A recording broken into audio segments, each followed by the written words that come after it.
The Office Party, Office of Women, Part 1. I guess I was one of those kids who psychologists might say suffers from low self-esteem. It was probably accurate since I don't really recall being good at anything except tinkering with computers. And I never thought that was much of a talent, either. Weren't most kids growing up in the years around the turn of the century good at that? Not knowing what to do with my life after high school, I enrolled in a 2-year program in computer technology at the local community college. During those 2 years, I led a life largely focused on my schooling and helping Mom out with her cosmetics marketing company, which was based right in our home. At age 20, I received my certificate in court, but at first, put off searching for a job. The idea of holding down a job frightened me immensely since I had never worked outside of the house. I had grown terribly shy and had no real friends. Yet, I was content. Mom and I were great friends and companions and I loved our time together. I spent lots of time designing all of the computer programs that she used for her cosmetics business that consisted of recruiting and supporting more than 80 women who sold the cosmetics through house parties throughout a 5-state area. "You're such a great help to me, Shelley," she'd say regularly. "I don't know what I'd do without you, dear." As was our practice, I would kiss her and hug her in reply, and our hugs would last well over a minute. I felt so warm and comfortable in her arms. I had never kissed another woman in my life, except for Grandma, Aunt Marianne, and my cousin Amy. Of course, I was a virgin and had yet to date a girl. What girl would want me, I wondered. My name is Shelton McBride, but Mom always called me Shelley, even when introducing me to the associates, the term that the large cosmetics company used for the women who sold their products in the field. Oftentimes, Mom would prefer a woman who was having problems navigating the computer program to me, telling them, "Let our technician Shelley assist you." Now, here's where I have to confess something. I had a voice that was soft and in a higher register, and since I spent most of my life around women, my inflections apparently were feminine. Invariably the woman would call me Miss and Ma'am, and I would not correct them. When I told Mom about that, she replied, "Don't correct them, dear. They feel more comfortable talking to another woman, so just let it be." I didn't argue with Mom on that, since it would have been embarrassing trying to explain that I was a guy. The fact was, too, that I sort of liked being a woman in my work. My life truly had revolved around the feminine life. Working with Mom I had gotten to know and understand cosmetics, including developing skills in applying makeup. Mom had sent me to a 2-week crash course in makeup, which was required of all the associates. Of course, I was the only male among 25 women at the classes in suburban Chicago. I finished at the top of the class and was given a $500 gift certificate for, what else? Cosmetics. To keep my skills, Mom regularly sent me out with one of her most active associates, a middle-aged woman who still did fashion modeling as a sideline, to assist at house parties. I would demonstrate the products at parties, which nearly always were in the most upscale neighborhoods in Chicagoland. I learned the women loved being addressed as dear or darling, and they loved it when I worked on them. "You have such lovely and gentle hands," one older woman said to me at a recent party. "You're better than any of the girls who've worked on me before, Shelley." "Well, you have such a sweet face, too," I'd COO in reply. "Ooh, you make me blush, Shelley," Mildred said. "If you weren't so young, I think we could be lovers." "Are you flirting with me, Mildred?" I smiled back. I had many moments like this, it seemed. The women all loved me probably because they thought I was gay and harmless.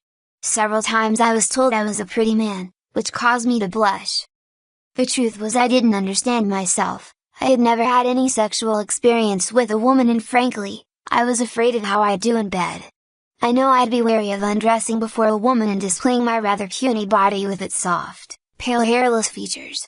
Didn't most women want a real man, a man with muscles, and broad shoulders? I had none such manly features, I only needed to shave my face every other day. After I finished my community college course, Mom suggested I try to get a job outside of the house. "Why, Mom?" I asked. "Don't you need me here?" "Yes, I do, Shelley, but I think it's important you get some experience working outside of the house. You need to get out into the world. You're so sheltered here, dear." "But Mom, I'm happy here." and who'll do my work for you. You've got everything running smoothly now, and I was going to hire Marianne to be my associate anyway," she explained. Marianne would like to get out of doing house parties, and she'd been such a loyal associate. "I feel I'd like to have her join me here. I know you like her." "I do, Mom," I agreed. "Besides, I'll try to live here if you want me to and can iron out any computer issues in my off time from work." Mom and I were together in bed, as we often slept in the same bed at night. Don't get me wrong, we didn't do the sexual act. We just hugged and kissed a bit and usually fell asleep in each other's arms. I loved waking up next to her in the morning. "Don't tell anyone we sleep together, Shelley, because they might get the wrong impression," she warned. "Maybe we shouldn't sleep in the same bed, Mom," I'd suggest. I realized boys didn't sleep with their moms once they get much beyond being infants. "Don't be silly, dear," she scoffed.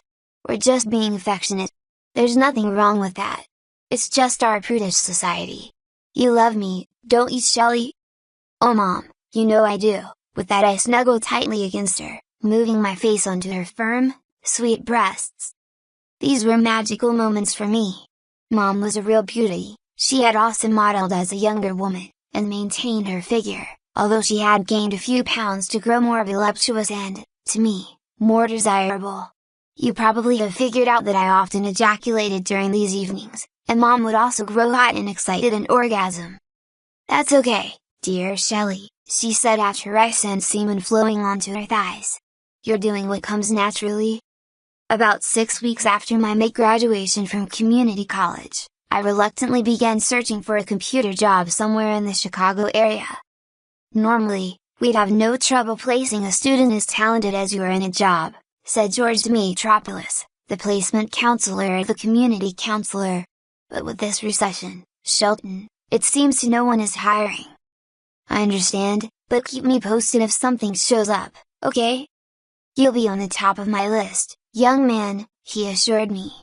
"Your record was top-rate in school and you've also had experience in your mother's home business. That should help."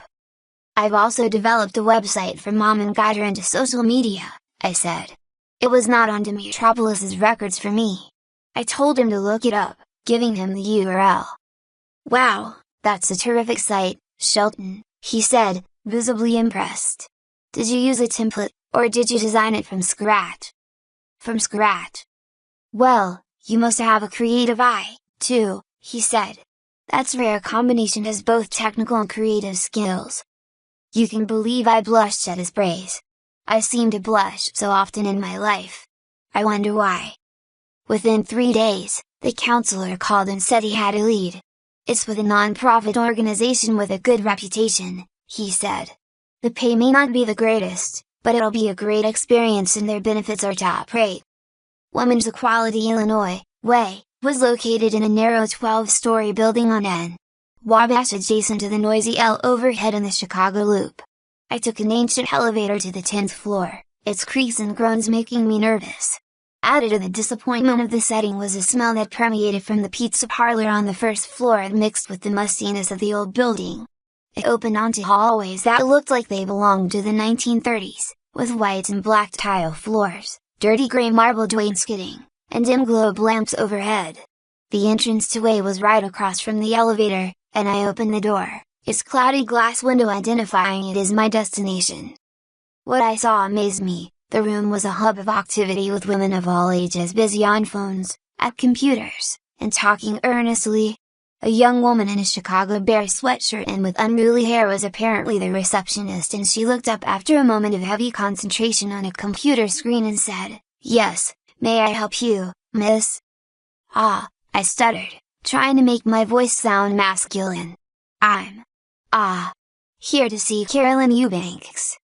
The girl, obviously nearsighted, took a closer look at me. "Oh, I'm sorry, sir. It's just that we see so few men up here." "That's okay," I nodded, smiling at her to show her I took no offense. "Actually, I do get mistaken for a girl sometimes, particularly when I don't tie my hair back in a ponytail." Carolyn Eubanks had gained renown in the state as perhaps a key leader in the women's equality movement. I had seen her on the TV news occasionally, either speaking before a state legislative committee or at rallies. While she was often portrayed in the media as a strident, harsh-talking woman, she proved to be warm, matronly, and pleasant in person. I was led back to her office through a haphazard maze of desks, with their occupants giving me a fairly close examination. Perhaps, too, they were unused to seeing a man here. What struck me too was that all of the desks seemed to be old and unmatched, as if they were accumulated through many rummage sales. Miss Eubanks's office also looked like it came out of a 1930s movie, and she had no privacy at all. Windows composed the top half of all her walls, including the view of a dirty brick building viewable across an alley through the outside windows.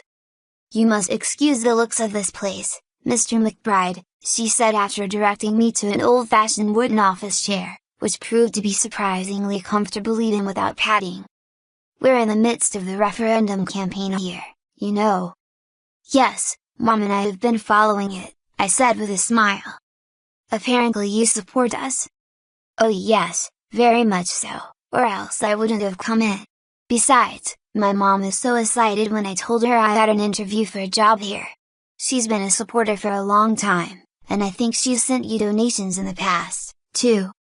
"Thank your mother for that, Mr. McBride, or may I call you Shelton?"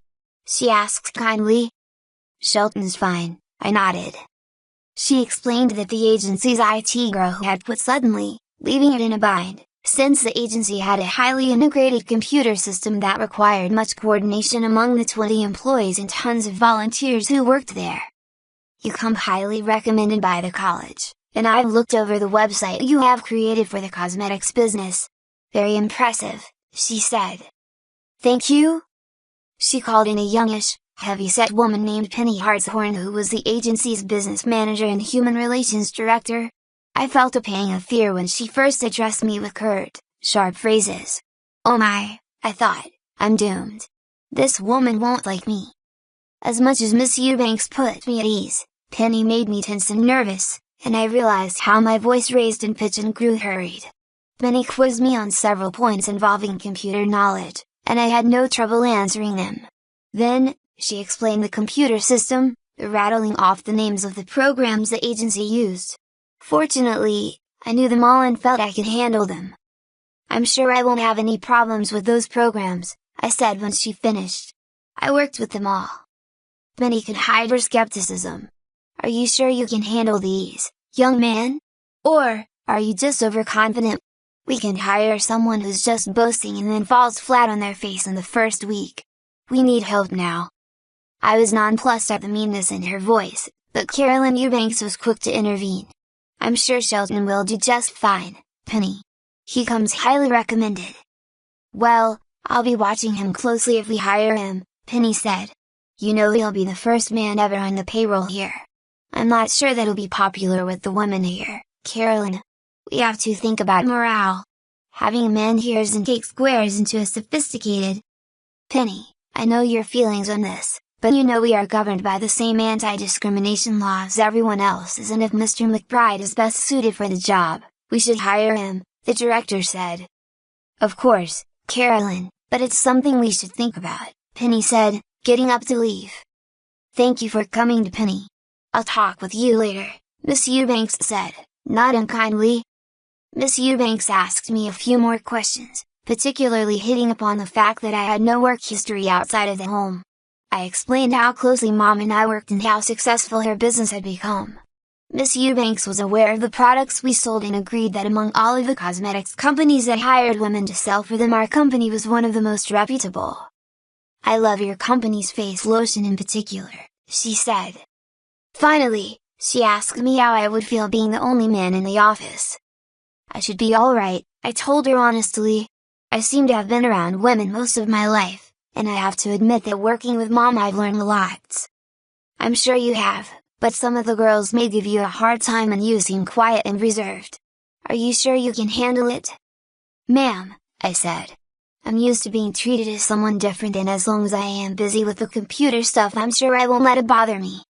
She nodded and I left with the promise that she'd call me first thing the next morning with an answer. "If we agree to hire you, and you accept, we'll keep you plenty busy, I'm sure. I'd like you to start the next day, if possible," she said. "We're so far behind here." I'm sure I could start now if I had to, I said, smiling. But about the pay and benefits? We advertise the potential starting rates in our advertisement, and you saw those, she began. Your rate might be in the higher level between those rates if we agree to hire you. That's not as high as you might get in a corporate office, but it's the best we can afford, as I'm sure you understand. I nodded, fully aware that wages in such agencies are bound to be lower than many in the private sector. But we try to make up for it in benefits, Shelton, and have one of the better health insurance plans, we think, plus we still maintain a traditional pension plan, though it's modest, she smiled. None of this 401k stuff, which has proven to be so unreliable. It was at 8:30 the next morning, while I was still on my first cup of coffee, that Penny called me and said I was hired. She quoted me the pay I would be getting if I accepted. It was nearly at the top of the published scale. There was no congratulatory sense to her call, no phrase like "we'll be glad to have you join us." She was all business. I was uneasy. She didn't sound like she wanted me in the office at all, but was doing so just because Miss Eubanks said she should. Yet, I loved the idea of working for an agency with such a great mission, and for pretty good wages and benefits to boot. And so, by mid-July, I began working at Women's Equality Illinois, the only man on the scene. So eager was I to start that I agreed to come into the office at 1 p.m. that same afternoon to complete all the details and paperwork required to start a new job, as well as to get acquainted and to set up my desk area so I could begin with a running start the next day. Miss Eubanks was enthusiastic when she welcomed me that afternoon, but I could see she was busy, and within 60 seconds I was handed over to the door Penny for a tour of the office. Miss Eubanks did take time to say, "By the way, this is the last time I want you to call me Miss Eubanks. From now on, I'm Carolyn. We call everyone by their first name around here and you'll be Shelton. Okay?" "Thank you, Miss, sorry, Carolyn." We both laughed. Penny scowled. I wondered why she had a name like Penny. Shouldn't that belong to a girl with a cheerful face? At first glance, seeing the haphazard layout of the huge room, with its random collection of desks and makeshift dividers, I wondered how these women got any work done. It was a maze of telephone cables with rubber strips covering wires that ran from desk to desk. The room itself covered the entire 10th floor of the long narrow building, with private offices located in both the front and back of the building. Yet, I was amazed to see that each desk was equipped with an up-to-date computer station, in which laptops were linked to large flat-screen monitors. "Wow, this is amazing, you have some of the best equipment I've seen," I said to Penny, as she showed me around the office, introducing me to the staff, usually with a curt "This is Shelton McBride. He's your new IT contact, and this is," giving me the person's first name and a brief description of her job. She hardly gave me a chance to shake the woman's hand before hustling me off to the next person. We had a benefactor from one of the city's big IT outfits who made a donation specifically for upgrading our system, she explained. Later I learned that virtually all of the rest of the office equipment in the place was second-hand, often hand-me-downs from other companies or government agencies that have either gone out of existence or upgraded their own furniture. This fact impressed me greatly since it appeared the agency believed in spending money to become more effective, rather than to put on a show. From what Mom told me, WAIT had become a powerful, respected force for women's rights in the state of Illinois, and I was proud to be on the staff of Women's Equality Illinois, even if I was the only man. You'd be surprised at how quickly I got to know all the women staffers and volunteers, and how quickly I seemed to be accepted by them. My job began that first afternoon by sending an email to all staffers introducing myself. I wrote them all, stating that beginning the next day they were to contact me whenever they had problems with their computers, cell phones, or system network. I listed my email address and cell phone number, inviting them to text message requests.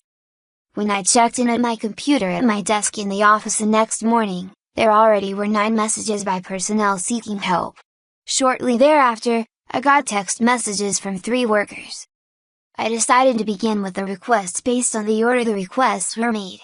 To put everyone's mind at ease, I emailed them to say I'd attempt to be at each station by the end of the workday, and that if their problem required priority attention they should get their immediate supervisor to email me to that effect.